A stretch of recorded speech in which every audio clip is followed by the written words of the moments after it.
कभी नरेंद्र मोदी और Donald Trump howdy Modi और नमस्ते ट्रंप जैसे मंचों पर एक दूसरे की तारीफ के पुल बांधते थे। मोदी ट्रंप को अपना सच्चा फ्रेंड कहते थे और डोनाल्ड ट्रंप नरेंद्र मोदी को महान नेता, सख्त सौदेबाज बताया करते थे। इन दोनों को जोड़ने वाली समानताएं भी थी। दोनों हार्डकोर नेशनलिस्ट, मजबूत नेतृत्व और देश को पहले रखने वाले। लेकिन क्या वही समानताएं आज इन दोनों के बीच में दूरियां बढ़ा रही हैं? क्या नरेंद्र मोदी और डोनाल्ड ट्रंप अब धीरे धीरे दुश्मनी की कगार पर जा रहे हैं? पहले H1B वीजा और फिर व्यापार शुल्क को लेकर ट्रंप का भारत बहुत टैक्स लेता है जैसा बयान, उसके बाद इंडिया पाकिस्तान वॉर पर क्रेडिट वॉर, और अब एप्पल का हंट। लोग कह रहे हैं भाई साहब, जब दो दोस्त दुश्मन बनते हैं तो दुश्मनी बड़े गहरे रंग की होती है।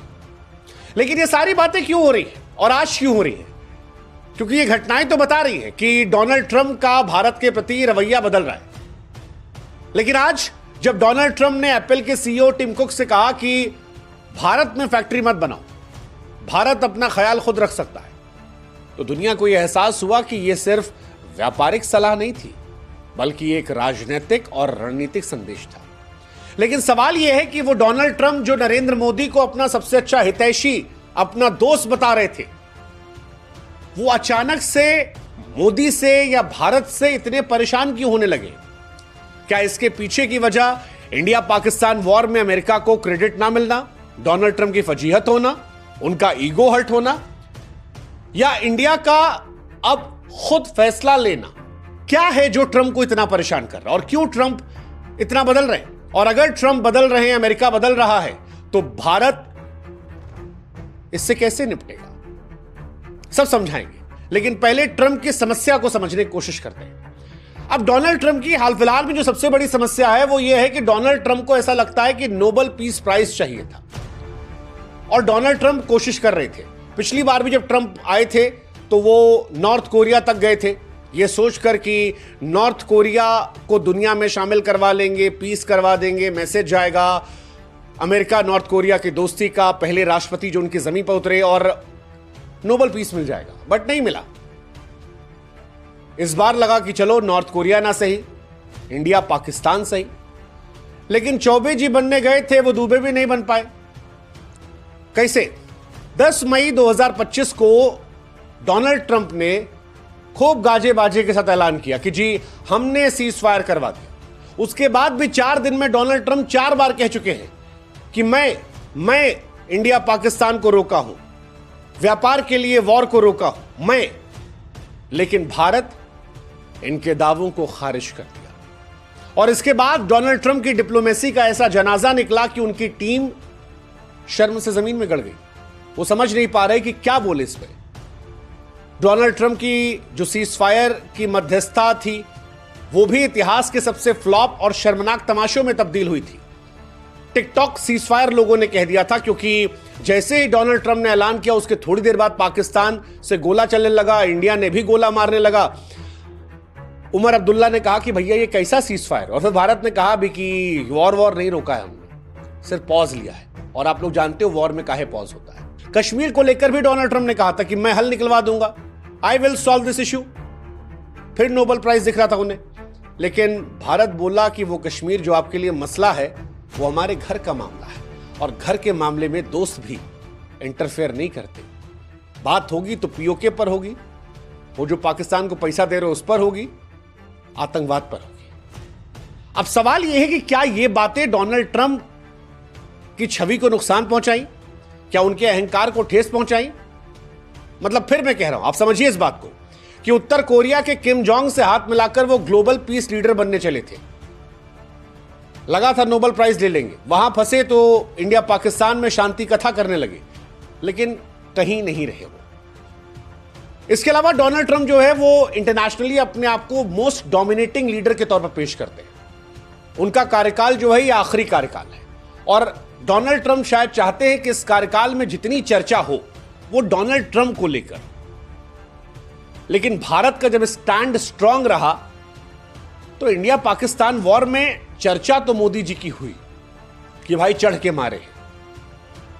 क्या डोनाल्ड ट्रंप को ये सारी चीजें अखर गई? ये तो बात हो गई पर्सनल ईगो की। अब बात करते हैं अमेरिका को लेकर।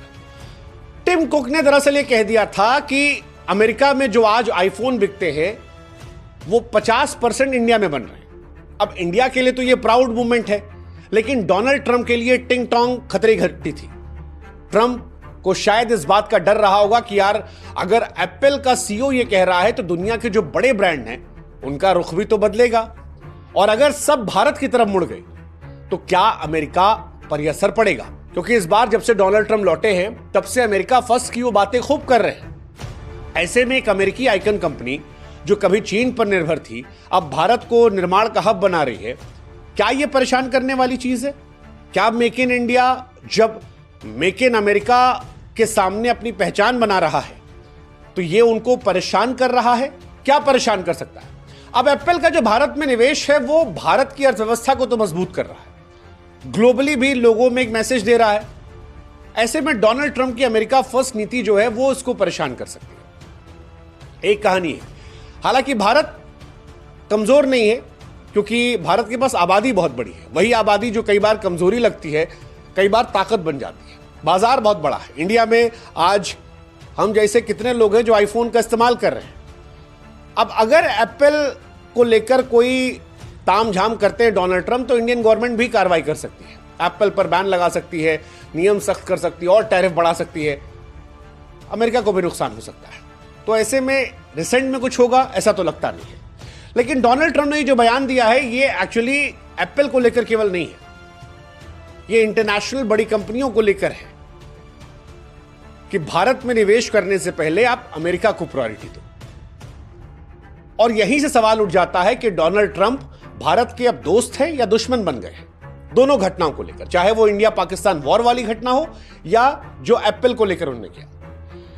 देखो, डोनाल्ड ट्रंप अपना हित सोचते हैं, उसमें कोई गलत नहीं है, लेकिन जब भारत अपना हित सोचता है तो डोनाल्ड ट्रंप को बात बुरी लग जाती है। वो बात ईगो पे ले लेते हैं। वो चाहते हैं कि इंडिया उन्हें कहे कि आप बड़े आदमी हो, जैसे पाकिस्तान पैर छूता रहता है कि मालिक नमस्ते, सुबह निकलो गुड मॉर्निंग सर, शाम को पैर छू के मालिक नमस्ते। इंडिया ये नहीं कर रहा और इसी वजह से ट्रंप की बेइज्जती हुई थी। नरेंद्र मोदी को वो दोस्त मानते थे, उन्होंने कह दिया बड़बोलेपन में, भारत के पीएम के अनाउंसमेंट के पहले उन्होंने अनाउंसमेंट कर दी। लेकिन इसके बाद जो कुछ हुआ वो परेशान करने वाला था। हालांकि बहुत सारे लोगों को यह भी लगता है कि डोनाल्ड ट्रंप ने मोदी की दोस्ती का फायदा उठा लिया, क्योंकि अगर ऑपरेशन सिंदूर में अमेरिका इंटरफेयर ना करता तो भारत पाकिस्तान को और ठोकता और परेशान करता। और अगर भारत ऑपरेशन सिंदूर को अंतिम जाल तक ले जाता तो नरेंद्र मोदी की छवि इस सदी के सबसे ताकतवर नेता के तौर पर बन जाती। आप लोगों ने भी नरेंद्र मोदी को लेकर सवाल उठाए होंगे जब सीज फायर हुआ था, क्योंकि इंडिया शॉक हो गया था कि यार ये सीज फायर क्यों हुआ, हम तो एज में थे। और यहीं से कईयों का मानना है कि डोनाल्ड ट्रंप ने बीच में कूदकर सीज फायर करवाकर मोदी को लार्जर देन लाइफ बनने से रोकने की कोशिश की। जल्दबाजी में खुद ढोल पीटकर ऐलान कर मोदी का क्रेडिट छीनने की कोशिश की। हालांकि मोदी जी की किस्मत जो है वो भगवान अलग पेन से लिखे हैं। पाकिस्तान उसके बाद गोला बारूद लगाने लगा, भारत को मौका मिल गया कहने का कि काहे का सीज फायर। डोनाल्ड ट्रंप कह रहे हैं देख लो, और वो गोली दागेगा तो हम गोला दागेंगे। और उसके बाद फिर इंडिया ने स्टेटमेंट दे दिया कि वॉर खत्म नहीं हुई है, कश्मीर नहीं पीओके की बात करेंगे, और फिर डोनाल्ड ट्रंप के मजे ले लिए गए। लेकिन ये सारी बातें डोनाल्ड ट्रंप को परेशान कर रही थी। लेकिन सवाल ये भी कि ये शुरुआत तो डोनाल्ड ट्रंप ने की है, हमारी दोस्ती का नाजायज फायदा डोनाल्ड ट्रंप ने उठाया। एक और घटना है जिसको लेकर डोनाल्ड ट्रंप नाराज हो सकते हैं। इंडिया के पास जितने हथियार हैं वो ज्यादातर हथियार रशिया से खरीदे गए, और पाकिस्तान जिस F-16 का इस्तेमाल करता है वो अमेरिका का हथियार है। 2019 में बालाकोट स्ट्राइक के बाद भी वायुसेना ने पाकिस्तान के अमेरिकी F-16 को हवा में उड़ाया था, और इस बार भी दावा चल रहा है कि जो पाकिस्तान का पायलट मारा गया है, जिसके जनाजे में शहबाज शरीफ गए थे, वो F-16 में था, तो उनका एक F-16 जो है वो और इदम गायत्रिदम नमम हो गया है।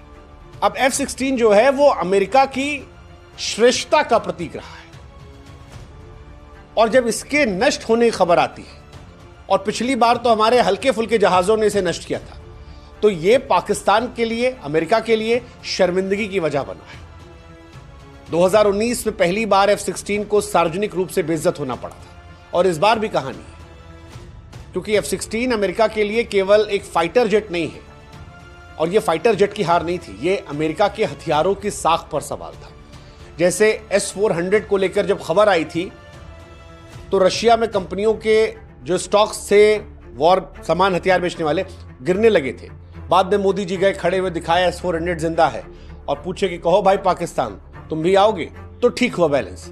ऐसे ही F-16 अमेरिका का गुरूर है। अमेरिका ट्रंप की डिफेंस लॉबी के लिए सीधा धक्का था, और यहीं से शायद अमेरिका को और टच हो गया, क्योंकि इंडिया खुद के भी हथियार बना रहा है। तो क्या ट्रंप जो है वो इंडिया को चाइना के तौर पर देख रहे हैं? मतलब चाइना के तौर पर कहने से मतलब जैसे चाइना इंडिपेंडेंट होने लगा आज से कुछ साल पहले, अब क्या उनको लग रहा है? क्योंकि डोनाल्ड ट्रंप ने कहा है कि भारत अपना ख्याल खुद रख सकता है। भारत की तेजी से बढ़ती वैश्विक स्थिति की स्वीकृति हुई है, उससे दुनिया में डर भी गया है। अमेरिका देख रहा है कि चीन के बाद भारत सबसे तेजी से ग्रो कर रहा है। डोनाल्ड ट्रंप ने जब कहा कि डोंट बिल्ड इन इंडिया, तो ये केवल आर्थिक चिंता नहीं थी, ये भय भी था। भय था कि इंडिया भी तो वही नहीं कर रहा जो चीन कर रहा था, जैसे ग्लोबल मैन्युफैक्चरिंग हब बनना, टेक्नोलॉजी में इंडिपेंडेंट होना, इंटरनेशनल कूटनीति में इंडिपेंडेंट होना। भारत वो देश नहीं है जो अमेरिका के इशारों पर चलेगा। भारत इंडिपेंडेंट पॉलिसी लेकर चल रहा है, और ये बात भी अमेरिका को परेशान कर रही है। इसीलिए डोनाल्ड ट्रंप ने इशारों में कह दिया भारत अपना ख्याल खुद रख सकता है। ये बहुत गहरी बात है, सोचेगा, क्योंकि कोई भी जब आगे बढ़ता है तो सबसे पहले बुरा रिश्तेदारों को ही लगता है, और डोनाल्ड ट्रंप वही रिश्तेदार है।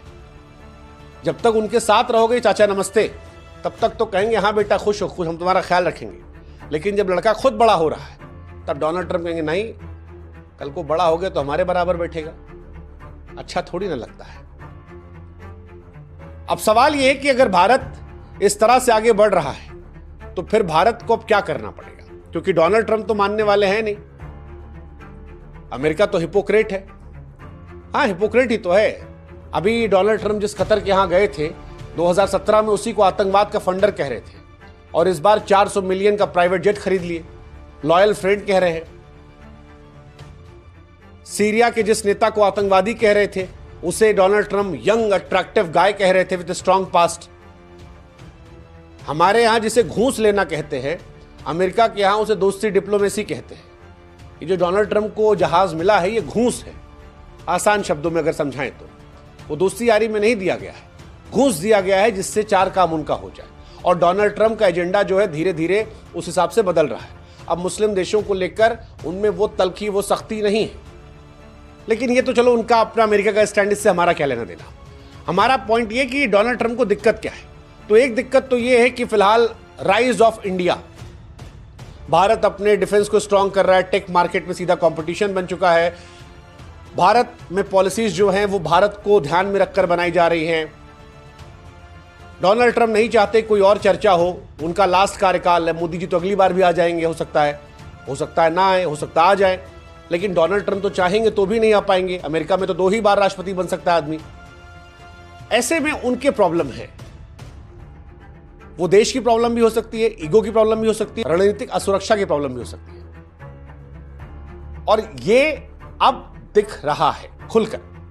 अमेरिका में चुनाव भी होने वाले हैं 2026 में, अपनी पार्टी को बहुमत बना के भी रखना है। नौकरियां की बात उन्होंने कही ही है, अमेरिका को सुपर पावर, अमेरिका फर्स्ट, ये सारी चीजें डोनाल्ड ट्रंप की रही हैं। अब सवाल है भारत को क्या चाहिए, क्योंकि ट्रंप भारत के प्रति जटिल है, उनके अपने हिसाब किताब है। भारत क्या कर सकता है? देखो, भारत के सामने मुश्किलें तो हैं, तभी तो शायद कंगना रनावत ने ट्वीट किया था तो नड्डा जी ने हटवा दिया, इसी वजह से, क्योंकि भारत डायरेक्टली अमेरिका से लड़ाई करना नहीं चाहता। बट भारत के लिए अपॉर्चुनिटी भी है। अगर ट्रंप जैसे नेता कंपनियों को भारत से दूर रहने की सलाह दे रहे हैं तो भारत को भी इंडिपेंडेंट होना चाहिए। अगर डोनाल्ड ट्रंप एप्पल से कह रहे हैं कि निवेश ना करो, तो भारत भी अमेजॉन, गूगल, फेसबुक, एप्पल जैसे ब्रांड पर सख्त नियम लगा सकता है। ये उनको ही परेशान करेगा। हमें डिफेंस में अपने आप को और मजबूत करना पड़ेगा, सेमीकंडक्टर बनाने होंगे, 5G नेटवर्क को और स्ट्रांग करना होगा, स्वदेशी हथियार बनाने होंगे, अमेरिका पर डिपेंडेंसी हमें कम करनी होगी। अब समय आ गया है कि भारत नीतियां बनाए, ग्लोबल गठबंधन करे, ताकि ट्रंप या बाइडेन जैसे किसी नेता का मोहताज न रहना पड़े। भारत केवल साझेदार नहीं बल्कि नीति निर्माता बने। आत्मनिर्भर भारत जो हम कहते हैं, वसुदेव कुटुंबकम की छवि को और प्रचारित करें और वैश्विक मंच पर एक बड़ी शक्ति के तौर पर उभरे। बाकी ट्रंप का जो विरोध है वो बहुत हद तक व्यक्तिगत है, अहंकार से भरा हुआ है, आर्थिक कंपटीशन के तौर पर है, असुरक्षा का भाव दिखता है। भारत लॉन्ग टर्म लेके सोच रहा है, अमेरिका भी अमेरिका फर्स्ट सोच रहा है, हम भी इंडिया फर्स्ट सोच रहे हैं। तो भारत के लिए कुल मिलाकर एक नया अवसर है। इस आपदा को अवसर में तब्दील किया जाए और वक्त है कि भारत न केवल एक साझेदार बल्कि जैसा कि हमने कहा नीति निर्माता और वैश्विक एक बड़ी ताकत के तौर पर उभरे। आत्मविश्वास के साथ अगर इस ताकत को हम समझेंगे, अपनाएंगे,